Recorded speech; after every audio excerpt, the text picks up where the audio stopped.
You will have a chance to listen. So once Sounds again, good good. afternoon, everyone. I am Babita Metellus, the program manager for Tag Ed. Thank you for joining us, our open house webinar 2.0, as we calling it, because we had one about 2 months ago. And the purpose is really to kind of, for those who are interested in the program, to learn a little bit more about what the program entails as they are trying to make a decision whether to be part of our 12-month program. So again, just a few housekeeping rules, really just to, excuse me, to keep your microphone on mute. And of course, we'd love to see everybody's face to be on camera. And of course, if you have questions, you're more than happy to put those in the chat. So today we have with us our effective, our I don't even have words for you, Everett, just because you're such an amazing person and you've done such amazing work with our cohorts this year. So we have our instructor, lead instructor, Everett Darby. So I'll turn it over to you, Everett. All right. So thanks so much. Great to see you guys, and great to be right back, because we actually just had our our final cohort session on yesterday and summit, and it was just a fantastic day. Go down a couple of slides here for me, Michael. Keep going. Yep, keep going. One more. All right. So I'll do a quick overview. I think we'll hold on. Well, let's try this. What's the one word that comes to your mind when you think about leadership? And we can just share this out because it's not a boatload of us on. What's the one word that comes to mind when you think of it? For me, it's I'd say empathy. Empathy. For me, it's delegating. The wonderful arena of delegation. Yes. Oh, yeah. What about you, Tiffany? What would you say is the one word that comes to mind when you hear the word leadership? So when I think of leadership, I definitely think of someone who is going to be selfless and think in advance of what the team needs. So you're not just thinking for yourself, but you're thinking for the overall good of the team. Fantastic. Spot on. Yeah, that's that whole selfless construct of it's that servant leader mentality. Stephen? I think business acumen, and well, it's a word used a lot. I think as a leader, you want to follow somebody who understands the business to a great detail. That's the term leader, right? It means you're following somebody, and if somebody has the high level business acumen, then there's somebody you're going to follow, because you know, as you follow that person through your career, you're going to grow and you're going to be successful as well. Therefore, you follow that leader. Awesome. Fantastic. Wayne, anything to share? Yeah, absolutely. Sorry, I'm not on video. I'm in my vehicle, but No I'm worries. happy to contribute.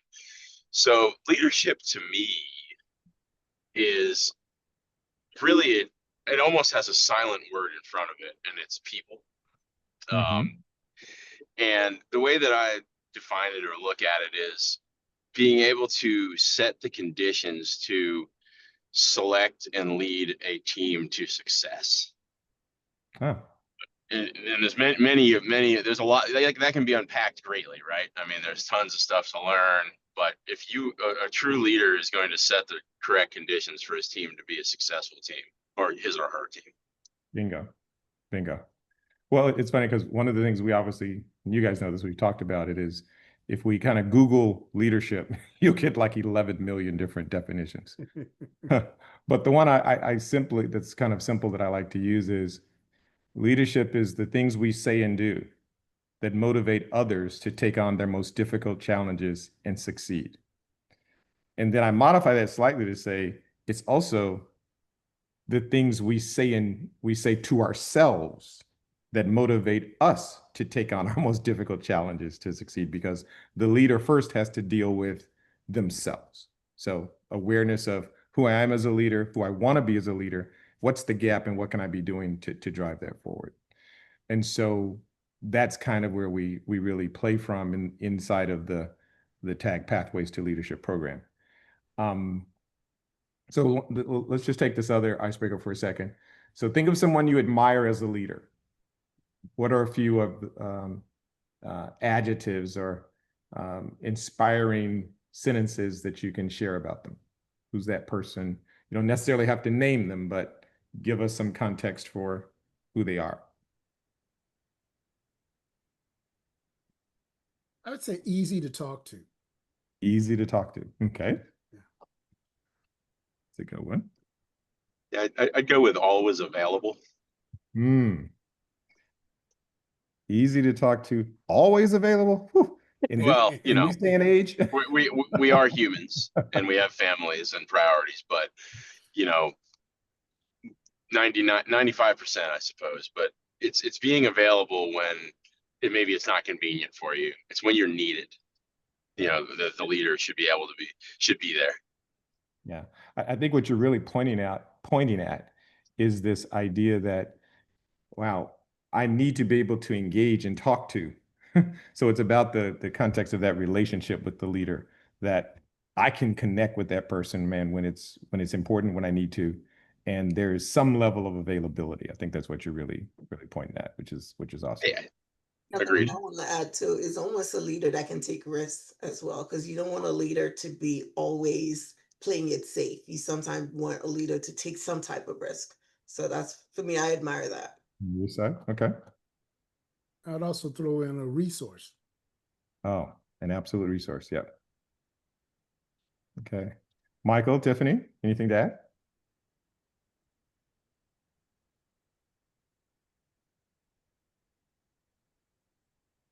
Sometimes I can see some of myself in leaders that I really admire, or like what I could be, my potential. Oh, potential. Gotcha. I know Close Ricky talk. just joined.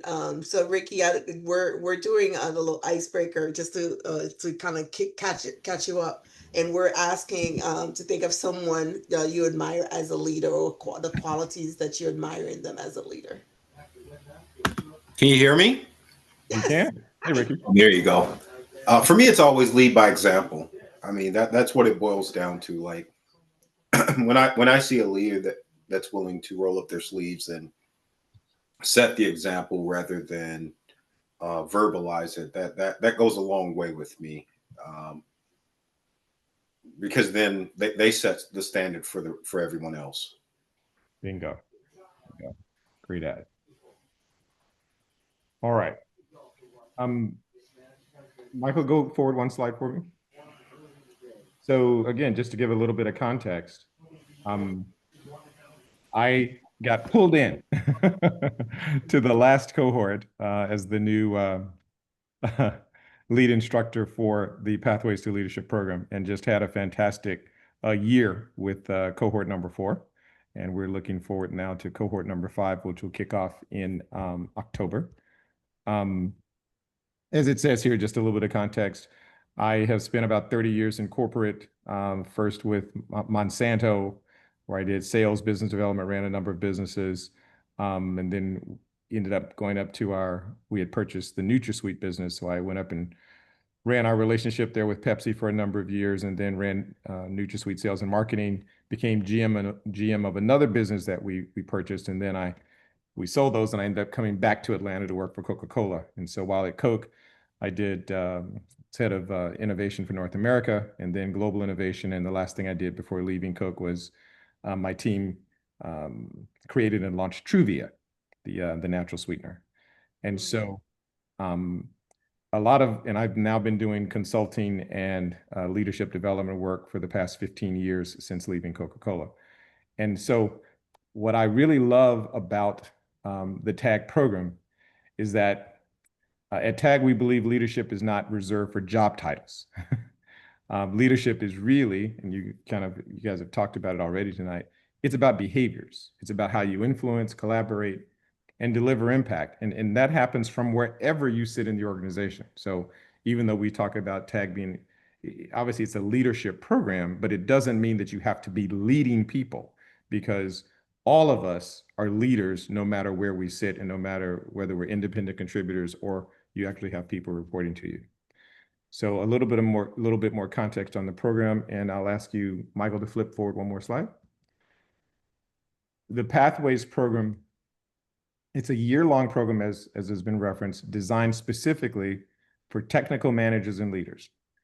It blends both proven leadership frameworks with the realities of leading in technical environments. I mean, and obviously the environment that we're in right now is just incredibly fast moving, between AI, fast moving change, complex teams, high expectations from leadership. There is a lot happening in the environment. And so what I love about what I believe we've created is, over 12 sessions, the participants don't just learn theory, it's about practice. And so note, I'm not the academic. I'm all about, let's learn the theory, let's learn the constructs, but now let's really practice. Let's apply what we're learning every day when we get back to the office. So my thing is, the participants tackle real world challenges, they work in peer teams, and it's really about developing the behaviors that enable you to thrive as leaders in tech-driven organizations. So a couple of things I just want to reference that I believe you really gain by going through this program is, one, clarity of purpose. You get the tools, in my view, to connect personal purpose to team and organizational goals. So we start first with, again, as I referenced, an awareness of who you are as a leader and how you show up and how you play, and how you then take that forward into being an effective team member and or team leader. And as I said, practical skills, skills like project management, more effective meetings, how do you influence and coach others, how do you give and receive feedback. Those are some of the things that we really talk about and dig into, and really, as I said, practice. And because one of the things we're ultimately after, the third one, is confidence in complexity. There is a lot happening, as I already referenced, and the ability to frame problems, navigate the change, and drive innovation under pressure. Because, I mean, your organizations, it's about getting results. It's about making things happen. And so there's always the pressure that's out there. And in my view, the fourth piece, which is just, I think, really powerful and amazing, is the peer network. The cohort literally becomes a strong community of fellow technical leaders who share, challenge, and ultimately support one another. And I was just so proud of them yesterday as they received their certificates of completion on the program. And so I'm going to ask Stephen and Wayne if they would just share a little bit about their experience in being in the program, so that Tiffany and Ricky can hear that. That's right. I'm putting you right on the spot. Yeah, That's yeah, okay. no problem. And maybe Stephen, I should go first just because I'm shorter in time. Good. That's right. Yeah. So just like was said, we started off with a bit of a journey of self-discovery, which is really important to understand oneself, be honest about shortcomings and who you are. And I found that once we did that, and went through that and became more self-aware, the concepts were easier to apply. You just felt, I just felt in like an air of honesty almost, and then as we got into some of the major concepts, we looked at things like the competing values framework, which helps you understand, once you understand where you are in the value structure, you can identify where other people are and tailor your communications and understand what to expect for reactions from different personality styles. I don't remember every single subject for all 12 or for all 12 months, but I can say they were all powerful and impactful. We went through a few things that I actually made a little list here. There's some concepts that I learned that were really powerful for me in my leadership journey, in my position at work today. A lot about feedback, not only how to take feedback appropriately and how to respond to it, but also how to give feedback in this amazing construct called I like, I wish, I wonder. I mean, it serves to disarm people when you're giving them constructive feedback, and you give it to them in a way where they can take action on it. There was one other really powerful thing that I'd like to speak about before I turn it over to Stephen, which was a piece that was another instructor was brought in, John Torres from Bank of America, and he gave a very advanced class on change management.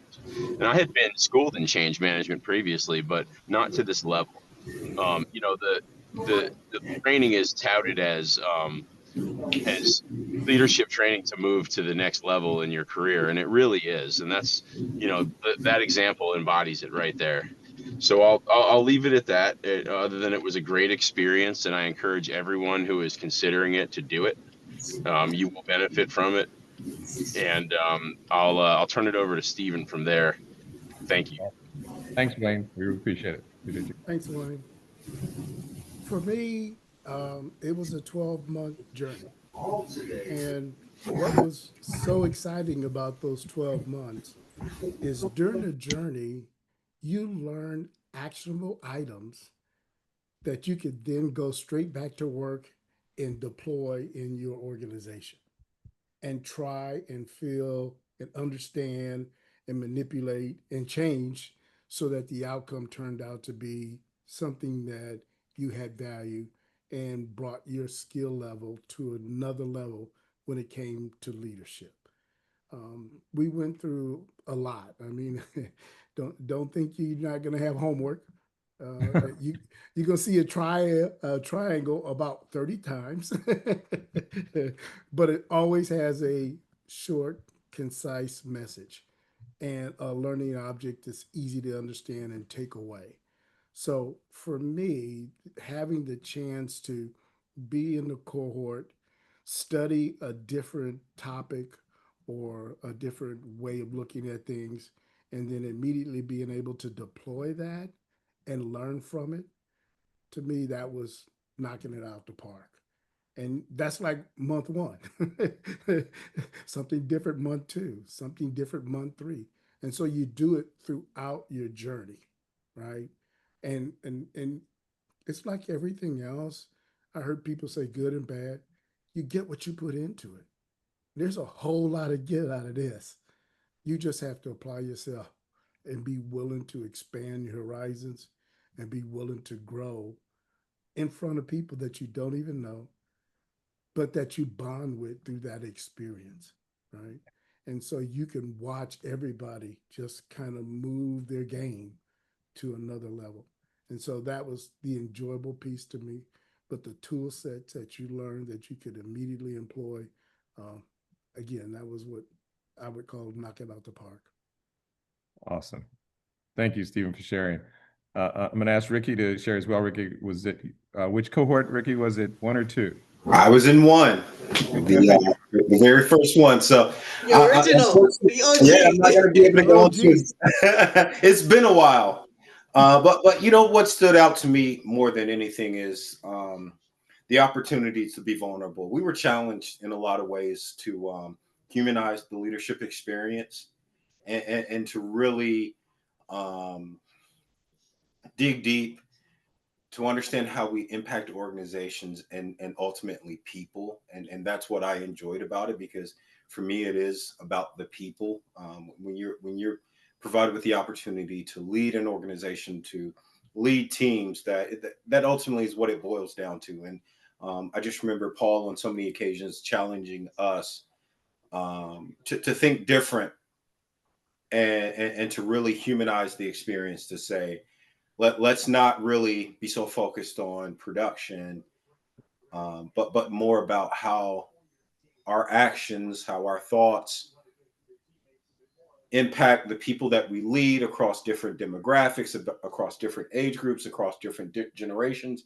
And I really appreciated that, because it added a new set to my toolbox, because I think so many times it is about the technical side of the business, where this was really giving us an in-depth look and challenge us to think differently about how people experience us, how we impact people, how our legacies are, created, and I just enjoyed every part of that. Fantastic. That's spot on. Hi, Sandra. I know that you just joined us a little bit ago. We're just having some of the alums share about their experience going through the program. Okay. And can you tell us which cohort you were part of? I was cohort number 3. Number 3. Excellent. Yes, indeed. So actually, Ricky hit some of the points that I was going to state, just as far as for my experience in the program, leadership. Yeah, I'm a big believer in that leadership is about getting your team motivating. It's the people factor. So I'll share with myself, majority of my career has been in business sales, tech business sales. And, in leadership roles, just because you're a great salesperson doesn't make you a great leader. And sometimes I think in society, we think, well, if the person does the job very great, they're automatically a great manager for the position. And I have seen it go great and I've seen it go very bad. And I think for myself, while I've been tapped, to lead in some scenarios, whether it's, conflict with, home or whether, parenting, et cetera. But at the end of the day, it's the people factor and that ability to get the people and motivate them. Because if you demotivate great talent, you're not a great leader. You know what I'm saying? And that's the hard facts to it. And so for myself, the Pathways to Leadership, the Pathways to Leadership program, Paul was our leader, and we did talk a lot about, authenticity, the people factor. And for me, I think, most of you over there yesterday, I was with AT&T for 20 years. I moved for Verizon for 4 years. Definitely great opportunities and things of the sort, but you're so focused in your own corporate culture. One of the things I really liked as well with the program is getting different perspectives from people in different organizations and company. You see a lot of similarities, but then we also shared, what were the differences, what works, what doesn't work, or I just like to hear a lot about people's experiences. I think that's a great way for me to learn is, what path did you walk? What was good, what was bad, and then I just take away some of those tidbits. So that's what's been great for me. And I found very helpful in this program. And then, networking with some great people. So that's what it's been for me. Awesome. Thank you so much for sharing that. You're welcome. And the link I'll make is, and both Ricky and Sandra just referenced this. One of the things we focus on is the fact that organizations are social systems. They're not machines. It's not input-output stuff. Yeah. Say to yourself, what does a social system ride on? It actually rides on conversations and the ability to have conversations, to engage, just like Sandra was saying, and engage with others and share different perspectives. We may not agree, but we ultimately, if we're in an organization or on a team, we've got to align so we can head toward the shared goal that we're after. We may not agree, but we ultimately have to align. And that's the give and take, the push and pull of sharing and being able to talk and really have what I call critical conversations, because relationships are ultimately built off of conversations. And so it's so critical, even in the technical space, because sometimes I think people have in their heads that, oh, we're over on the tech side. We don't, no. It actually, you really need, even on that side of the house, because you also have to be able to share and bring the business folks along to where we're trying to go technically. So it is really about driving what I call those critical conversations. And so, especially in today's world, tech excellence is critical, but it's only part of the equation. The differentiator, and I think this is where Sandra was, is leadership. The ability to inspire, to align, and to execute. And just like these guys, what I've heard from alumni, and this was a lot of conversation yesterday, what they gained most from the Pathways program wasn't just knowledge, but it was really about transforming them as leaders to, as Stephen said, go to the next level.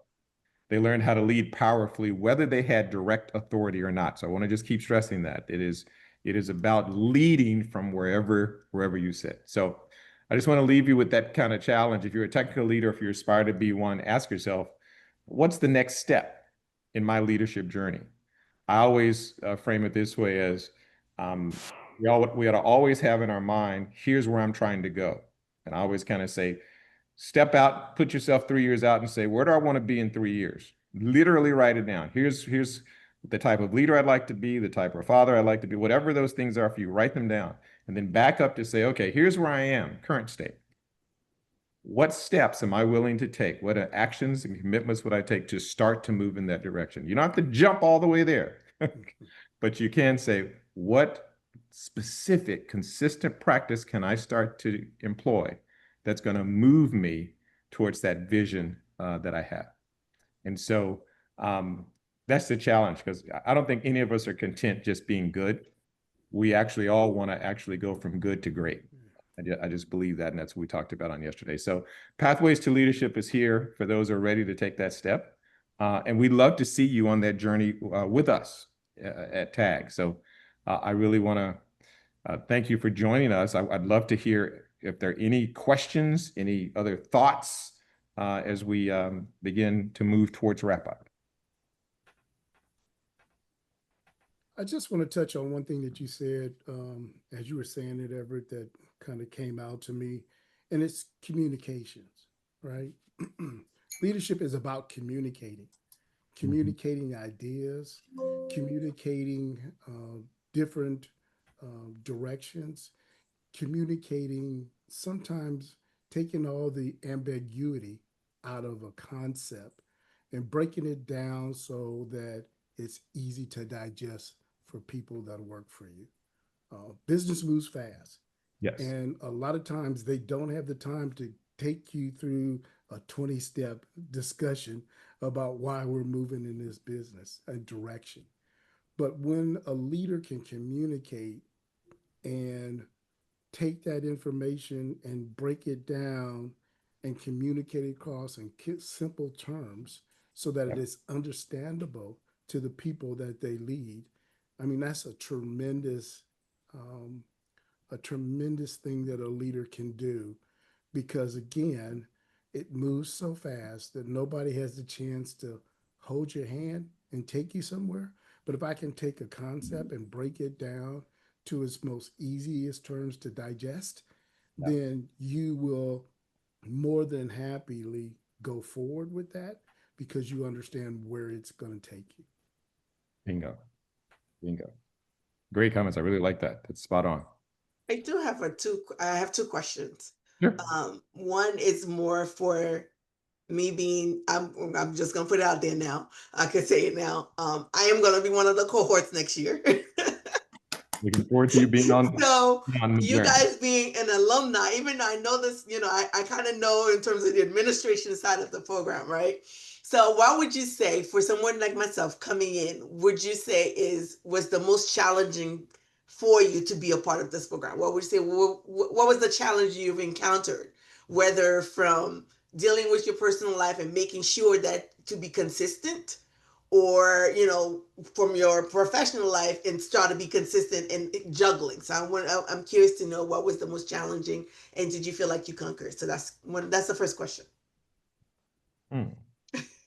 I'll say, for me, I didn't find it challenging. I think, being able to do it, on Zoom. And then when we met, with our groups, I put together a call like Friday mornings at like 8:00 where we met for coffee.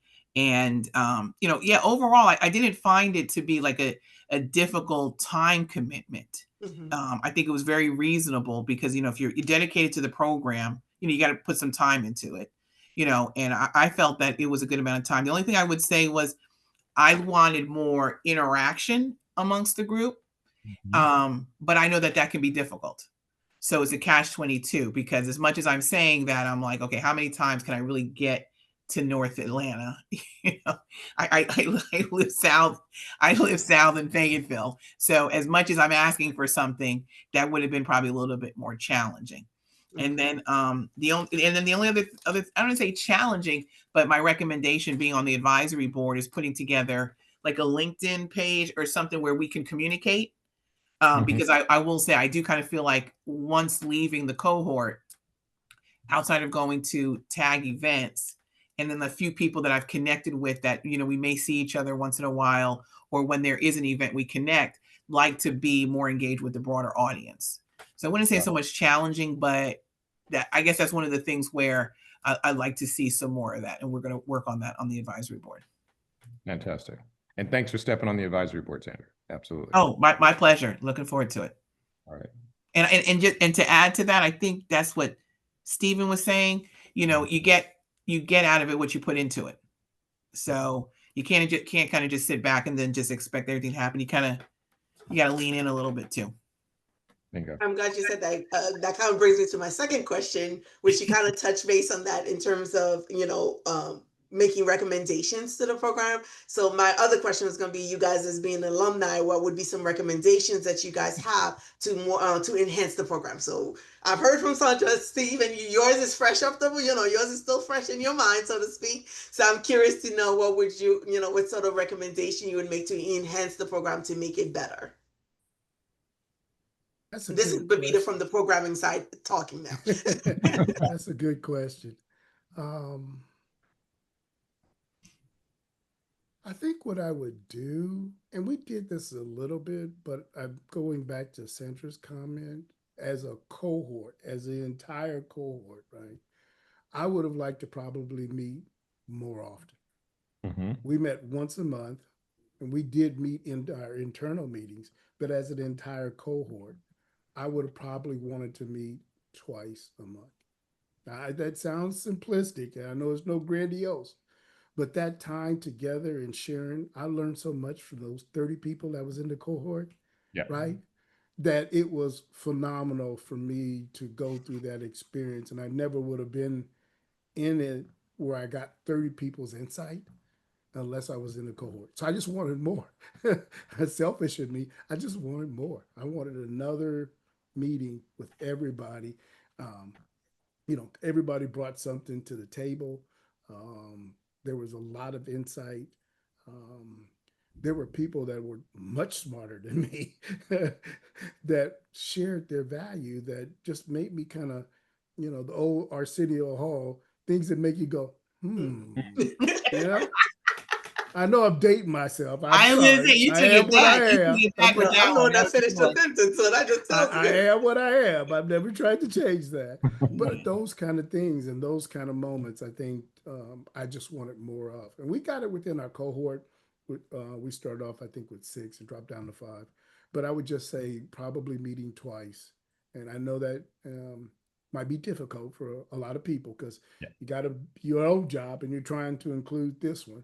But I think our meetings were very productive. They were 2 hours, I think, Everett, right? Yep, 2 hours. And so I would have probably done it twice a month than just once a month. Gotcha. Well, thank you for the feedback. Yes, you're very welcome. All right. So go ahead, Everett. Now I was going to ask any other questions specific. Tiffany, any questions from your end? No questions. I'm just soaking up the information. Excuse me, my camera's not on. I'm making dinner for my family right now. All right, I hope it's something good. No, I'm just messing. Hey, I never claimed to be a cook. I never claimed to be a cook. We just eat to survive. I tell people all the time that my wife got me on the 3rd date when she made gumbo. That was it. I was hook, line, and sinker done. You brought out the big guns. Yeah. That was a good one. Tiffany, I have a question for you. Yeah. I'm not going to try to get you on the spot because you're cooking and stuff. But what would you like to get out the program? Now that you kind of heard a little bit about it, I'm sure you did some research. If you wanted to pick, 3 things that you want to gather as value from the program, what would be those 3 things? So me, I like to be in service. So I think of ways, or try to be innovative, if I can use that word, of how I can serve whatever team that I would be designated to serve. Because I try to see how can we be efficient, how can communication be the best, and to make sure that someone is not, how can I say this, not super unhappy. Not that I'm trying to be a people pleaser, but I don't want someone to feel that, oh, I'm making their job worse. So I wanted to be an actual open door, because I hear this at companies all the time, like, oh yeah, this is an open door policy. And, you know, it's not, you know, but I want to see, like, how can we do this together? Because it still is a team. Even if I am leading the team, we are still doing this together. So that's really what I'm looking for, is tips and points of how to be a good leader. Awesome. Such a great question, Stephen, and Tiffany. Really, thank you for your candor and sharing. But that, what you just talked about, is where we really try to focus, is to give pointers and direction on how to think about those types of issues, and to practice and address them. Because sometimes it's so funny you said the thing about open door. It's so often that leaders will say, "Oh, my door is open." But the reality is, it's not just saying those words, it's actions that really speak to if the door is open. Because I've had leaders go, well, you've said your door is open, and I'll ask the team members who were part of it, say, do you guys feel like the door is open? And the answer is actually no, because the leader has to set the actual environment and condition for it to be perceived that the door is really open. Yeah. It's not just the words, it's actually actions that you have to take. So spot on to what you're saying. Thank you. And Stephen, thank you for the question. All right. I'm going to flip this back to Babita. She's got a few wrap-up things to reference, I believe. Certainly. Michael, go ahead and move up 2 slides for me. Just wanted to, guys, let you know, Tiffany, if you're still interested, after hearing everything we said, hopefully we didn't turn you off, that we just more spiked your interest even not more, at and all. definitely get folks, you know, within your own network to really share what you've heard, because we still have spots left open. We've extended registration, so registration will now stay open till October 14th. And what you're looking at on the screen is some of the objectives, and that will be covered. I'm not saying that Everett will be covering, and as well as in terms of, as we're saying, the good stuff that you can get, right? Learn how to craft a strategic technology vision. Aligning impacts with business goals, building collaboration between departments, ensuring that seamless workflow, almost similar to that, that open door policy. Foster a culture of innovation, creativity, inspiring experimentation, and of course, the ways for current companies to still retrain, and attract, skilled professionals. And of course, addressing ethical and social implications of emerging technology. So these are some of the objectives that will be covered during the class. And of course, if you know anyone, if you've been, as some of you have been part of the program, so please do share, and I can always email you guys the flyer, or even this presentation, or and once Michael have the link up, we can send you the link to the video for them to at least get a chance to really hear their from firsthand of cohorts who've been in the program, to kind of make that decision. And if they, if they have more questions, they can definitely reach out to us. So classes begins October 14th, I believe. Yes, 14th, right? I think so, but don't quote me on that. It's a Tuesday. That's correct. It's a Tuesday. Yes. Start the next day on the 15th. It's the 15th. It's the 15th. Oh, 14th is the last day to apply. There you go. See, I need somebody to keep me honest here. But the key thing is, check our website, register, and of course, again, I can't stress this enough, share with your LinkedIn profile, any social media, any network groups or professional groups that you're a part of. Somebody need this. So, and you guys gonna be the conduit to kind of help us get to that person. So I thank you, and please share. That's the best I can say. Keep sharing. So thank you, Stephen. Thank you, Sandra. Thank you, Tiffany, and of course Wayne, and who couldn't stay on the call, and Ricky being cohort 1, right, the original. I thank each of you for being a part of the program, for making it what it is today, and of course, good luck to the new cohorts coming in, and congrats to the current outgoing cohorts. You guys have set the bar, I've heard. So it'll be interesting to see what cohort number 6 will be able to come up with next year. You guys have throw down the gauntlet, and on behalf of the next cohort, we accept the challenge. All right, thank you so much, Since Everett everyone. has signed up for next year, Say you that got one an more time. excellent instructor. You got an excellent instructor since Everett has signed up for next year. I want Right, yeah, he better put my stamp on it. You got an excellent instructor. I appreciate that. Thank you. No, he'll be Tiffany, there's no bad questions. Ask Right, all the unless- questions that you could ask. There's no Oh. bad. He'll tell you I asked some crazy questions. Unless he wins the lottery, he'll still be with us. All of us will be together. I'll take that lottery piece now. Don't. Yeah, share. You know, we're family now. You know what I'm saying? You know Hey, please. You know, I think Pathways to Leadership Everett Darby certificate program sounds really good right now. There you go. Thank you so much, everyone. Thanks Have for a the wonderful invite. afternoon. Y'all have a and, great have a night. good Good day. night. All right. All bye-bye. right. Take care. Good luck to all.